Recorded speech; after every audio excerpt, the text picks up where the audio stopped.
Dos asignaturas pendientes sin duda en el gobierno de López Obrador es la seguridad y la mejora económica, el crecimiento económico. Habló mucho el presidente de repartir dinero de todo lo que los programas sociales que ha emprendido, pero habló casi nada de crecimiento. Yo vi la ausencia de autocrítica en estos dos y en varios otros temas. Hoy están con nosotros y agradezco, ya lo conoce el maestro Gerardo Rodríguez Sánchez de Lara, especialista en temas de seguridad, académico, colaborador de El Heraldo, y el doctor José Luis de la Cruz, director del Instituto para el Desarrollo Industrial y Crecimiento Económico. Bienvenidos, señores, gracias por estar aquí. ¿Coinciden en que hubo cero autocrítica? Bueno, en la parte económica a mí me parece que tangencialmente mencionó, no tenemos el crecimiento que deseamos. Es más, yo diría, no se tiene el crecimiento que el propio gobierno calculó. Si nosotros nos vamos a los documentos oficiales, es decir, ya que se inicia propiamente el proceso de elaboración del presupuesto, había dos cosas fundamentales. Uno, se esperaba un crecimiento de 2%, que no llegó. El error en términos económicos son cerca de 370,000 millones de pesos entre crecer 0 y crecer 2%, con todo lo que ello implica.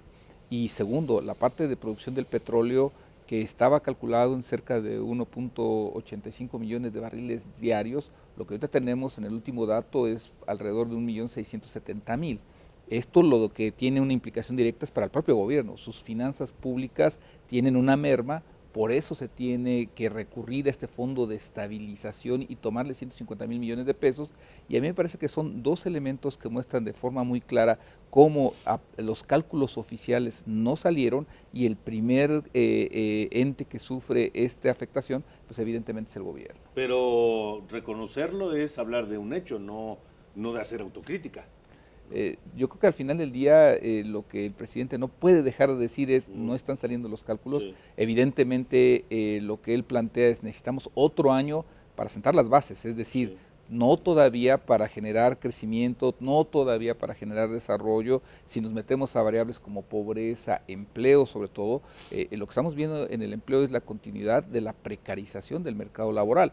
Hay desaparición de empleo que paga más de 3 salarios mínimos y todo se está aglomerando alrededor de 1 y 2 salarios mínimos. Es decir, las tendencias de precarización de la economía siguen avanzando, y en ese sentido no hay una crítica a lo que no se ha obtenido. Hay un reconocimiento, como bien dices, de un hecho, pero eso no nos alcanza todavía para resolver un pendiente histórico. Y en materia de seguridad creo que estamos igual, ¿no? Yo creo que fue el único tema en el que dijo las cosas no van bien y reconoce que necesita al menos otro año, porque los pronósticos de ellos mismos fueron muy aventurados. El propio Durazo dijo que en 6 meses iba a resolver el tema de la inseguridad, después dijo que un año, y ahora están dando 2 años porque no vieron que los problemas son estructurales, que dejaron la anterior administración una policía federal descompuesta, un ministerio público también muy precario. La transformación de la PGR a la Fiscalía General de la República no termina de cuajar, los gobiernos estatales no están haciendo su trabajo. Entonces todo esto él lo está cargando como una losa sobre su espalda. Fue un año igualmente de violento que el 2018. Terminaremos el año con cerca de 36,000 homicidios. Tuvimos el penosísimo caso del Culiacanazo, el haber liberado por una operación fallida a uno de los capos más buscados en México. Tuvimos, por supuesto, la masacre de la familia Levarón. Pero si me lo permites, creo que le faltó decir qué cosas tuvo que administrar, y creo que en buena medida están saliendo bien, y al final voy a decir por qué. El tema de hidrocarburos puso sobre la mesa el desfalco a las finanzas públicas, que eran los hidrocarburos. Sigue habiendo robo de gasolina y de gas y de otros productos de Pemex, sí, pero no con el descaro que era que tuvieran una manguera adentro de la refinería de Salamanca. Eso se detuvo afortunadamente. El tema de fronteras y migración con Estados Unidos. Estados Unidos nos amenazó con imponernos aranceles, ¿no? Y prácticamente desaparecer el Tratado de Libre Comercio.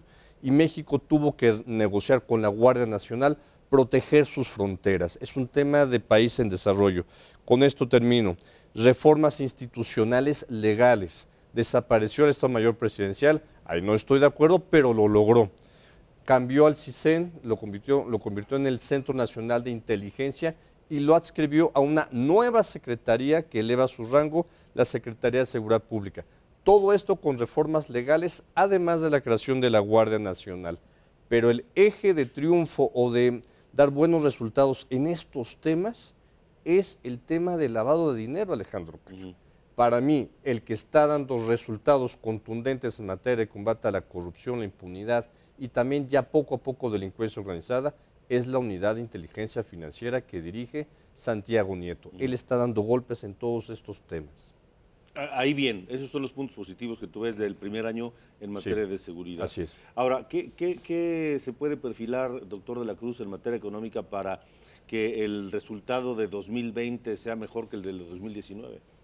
Mira, yo creo que ese es un escenario bastante complejo de alcanzar, porque la inercia, al menos en la parte de economía, es muy fuerte. ¿A qué me refiero? Vamos a cerrar este año, o al menos con la información que hasta hoy tenemos, con 12 meses de caída en producción industrial, es decir, un año consecutivo. Lo que tenemos también ya en la parte del mercado interno, en lo que es comercio al por mayor, que básicamente nos refleja lo que están viviendo las empresas en transporte, en servicios educativos, de salud, corporativos, financieros, es una desaceleración. Es decir, la afectación de la actividad industrial ya llegó al mercado interno, pero ahora se van a asociar dos elementos más.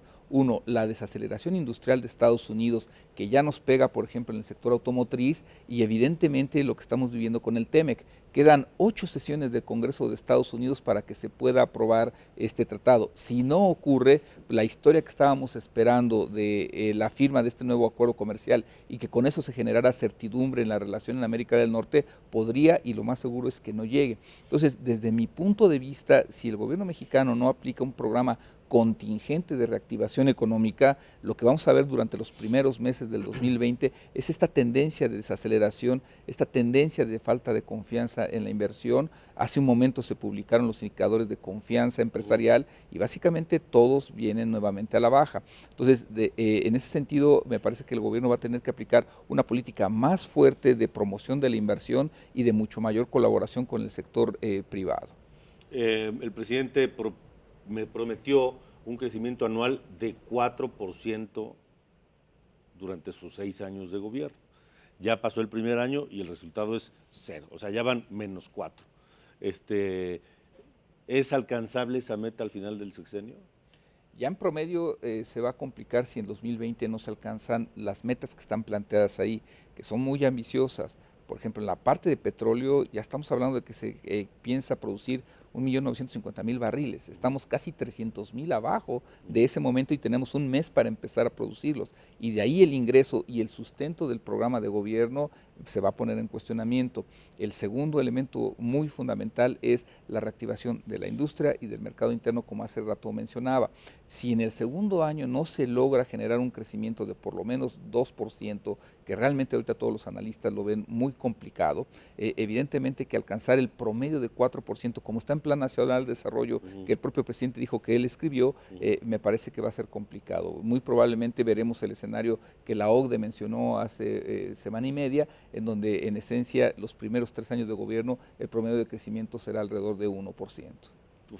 Y se antoja muy difícil que en los últimos 3 años de gobierno el crecimiento sea alrededor de 6% para entonces poder compensar y lograr un promedio anual de 4%, ¿no? Ahí se debería tener en éxito en todas las medidas que se están planeando. Es decir, yo creo que ahorita el gran desafío del gobierno va a ser pasar a la eficacia, es decir, todos los cambios que se están haciendo que den resultado. Esa va a ser realmente la métrica. Gerardo, el presidente pide un año más. Me parece sensato, porque era imposible, solo alguien que no tuviera sentido común podía pensar que en 6 meses lograrían pacificar al país, que esa fue su promesa. Esa fue la principal promesa de campaña. Claro. Y luego un año, también me parecía un plazo corto. Un año más suena razonable. Podemos, de acuerdo a lo que está planteado hasta el día de hoy, ¿tú ves posibilidades de que se consiga en un año? Yo creo que no hay que jugarle al Nostradamus, sino a la administración pública y vinculado con el tema de la economía. un año más le dará más certidumbre, más conocimiento. La curva de aprendizaje del gabinete tendrá que estabilizarse, hay que decirlo. Todos los primeros años hay un reajuste de las élites económicas también de este país, están midiéndole el agua también al gobierno. Los gobernadores, los presidentes municipales también están midiendo el agua caliente al presidente de la República. Y hay que decirlo también, entró el presidente López Obrador con una situación internacional sumamente complicada, con un inquilino en la Casa Blanca terriblemente irracional en muchas decisiones, el habernos amenazado con el tema del TEMEC, el tema de la frontera, pero también la crisis comercial con Estados Unidos. Y aquí es muy interesante, Estados Unidos no cayó su economía por la guerra comercial, por el contrario, está manteniendo una tasa de crecimiento cercana al 4% y México no está creciendo. Este apalancamiento de la relación comercial entre los dos países no se está viendo. México inclusive se ha beneficiado un poco de la guerra comercial con China en términos de sus exportaciones. Pero por ejemplo también tema de Centroamérica es un desastre también. Centroamérica está haciendo una presión también en la frontera sur, esta crisis migratoria. Y si a todo esto le sumamos que en América Latina el escenario para 2020 es de inestabilidad, la situación no va a ser mucho más fácil. Ya. Pues pues esperemos a ver cómo cierra el año, ya las perspectivas no son buenas y veremos a ver qué ocurre en el 2020, que pues por lo que se antoja será difícil. Complicado. Mi querido Gerardo, gracias. Gracias, Alejandro. Doctor de la Cruz, gracias.